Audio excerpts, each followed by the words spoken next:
കേരള ക്ഷേത്ര സംരക്ഷണ സമിതി 59ാമത് സംസ്ഥാന സമ്മേളനത്തിന് സമാപനത്തോടനുബന്ധിച്ച് തിരുവനന്തപുരത്ത് മഹാശോഭയാത്ര നടക്കും. RSSന്റെ മുതിർന്ന പ്രചാരകൻ എസ് സേതുമാധവൻ ഇത് ഉദ്ഘാടനം ചെയ്യും. സമാപന സമ്മേളനത്തിൽ സ്വർഗീയ പി മാധവജി പുരസ്കാരം ജനം TV MD ചെങ്കൽ രാജശേഖരൻ നായർക്ക് സമർപ്പിക്കും.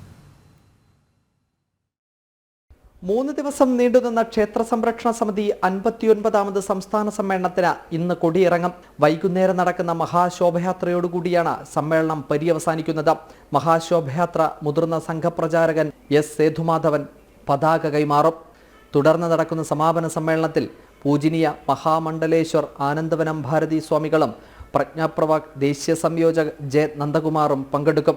ഹൈന്ദവ മേഖലയിലെ സംഭാവനകൾ മുൻനിർത്തി സ്വർഗീയ പി പരമേശ്വർജി പുരസ്കാരം ജനം TV MDയും ഉദയസമുദ്ര കമ്പനി ചെയർമാനുമായ ചെങ്കൽ രാജശേഖരൻ നായർക്ക് നൽകി ആദരിക്കും. സ്വാഗത സംഘം ചെയർമാൻ ഡോക്ടർ TP സെൻകുമാർ, സ്വാഗത സംഘം general convener GK Suresh Babu തുടങ്ങിയവർ സമ്മേളനത്തിൽ പങ്കെടുക്കും. ജനം, തിരുവനന്തപുരം.